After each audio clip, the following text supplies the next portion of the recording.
नमस्कार। आज हम बात करने वाले हैं डीमैट अकाउंट स्टेटमेंट पर। हाँ, नमस्कार। ये एक जरूरी विषय है। बिल्कुल। हमारे पास इससे जुड़ा एक दस्तावेज भी है जो बताता है कि इसमें क्या-क्या होता है, कैसे इसे पढ़ना है। तो कोशिश यही है कि इस जानकारी को ना एकदम आसान बना दे। हाँ, क्योंकि ये अक्सर थोड़ा सा मुश्किल लग सकता है देखने में। सही कहा। अपने इन्वेस्टमेंट्स को मैनेज करने के लिए सबसे पहले तो ये स्टेटमेंट समझना ही पड़ता है ना? बिल्कुल, पहला कदम यही है। तो चलिए देखते हैं इसमें क्या है। जो जानकारी हमारे पास है उसके हिसाब से ये स्टेटमेंट मोटे तौर पर 2 हिस्सों में बटा होता है। पहला है खातों का विवरण, मतलब स्टेटमेंट ऑफ अकाउंट्स। हाँ, स्टेटमेंट ऑफ अकाउंट्स। इसे आप एक तरह से अपने डीमैट खाते की हिस्ट्री समझ सकते हैं। हिस्ट्री मतलब एक तय टाइम पीरियड में, जैसे 1 महीने में या 3 महीने में, आपके खाते से क्या-क्या लेन देन हुआ, कौन से शेयर खरीदे, कौन से बेचें, कितनी मात्रा में, किस तारीख को, वो सब इसमें होता। अच्छा, तो ये पूरी एक्टिविटी लॉग है एक तरह से। बिल्कुल, आपकी ट्रेडिंग एक्टिविटी का पूरा रिकॉर्ड। ठीक है। और दूसरा हिस्सा? वो है होल्डिंग्स का विवरण या स्टेटमेंट ऑफ होल्डिंग्स। ये क्या है? हाँ, तो स्टेटमेंट ऑफ होल्डिंग्स ये थोड़ा अलग है। ये आपको दिखाता है कि एक खास तारीख पर, जैसे महीने के आखिर में, आपके डीमैट अकाउंट में कौन-कौन सी सिक्योरिटीज हैं, मतलब आपके पास क्या-क्या जमा है। ओके। तो एक हिस्सा बता रहा है कि क्या-क्या हुआ, यानी लेन देन, हाँ, वो स्टेटमेंट ऑफ अकाउंट्स। और दूसरा बता रहा है कि अभी क्या है, यानी आपकी होल्डिंग्स। बिल्कुल सही। ये स्नैपशॉट है उस खास दिन का, और इसमें ये भी पता चलता है कि वो शेयर्स फ्री हैं या कहीं लॉक्ड हैं, जैसे प्लेज किए हुए हों।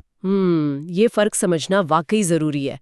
एक आपकी जर्नी दिखा रहा है, दूसरा आपकी करंट पोजीशन। एग्जैक्टली। अच्छा, अब जब कोई लेन देन होता है तो डिपॉजिटरीज जैसे NSDL या CDSL से जो कंफर्मेशन आता है उसमें कुछ खास डिटेल्स होती हैं। जैसे कि सबसे पहले कंपनी का नाम। हाँ, किस कंपनी के शेयर का लेन देन हुआ, और साथ में ISIN नंबर।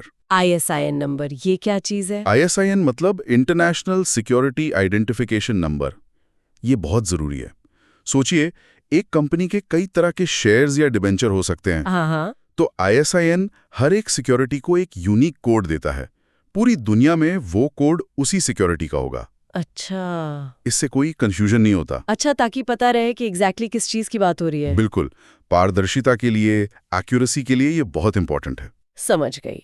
इसके बाद आती है मात्रा, क्वांटिटी, यानी कितने शेयर खरीदे या बेचे। हाँ, कितने यूनिट्स का ट्रांजैक्शन हुआ, और फिर डेबिट या क्रेडिट। डेबिट क्रेडिट, ये बैंक स्टेटमेंट जैसा ही है। हाँ, काफी हद तक।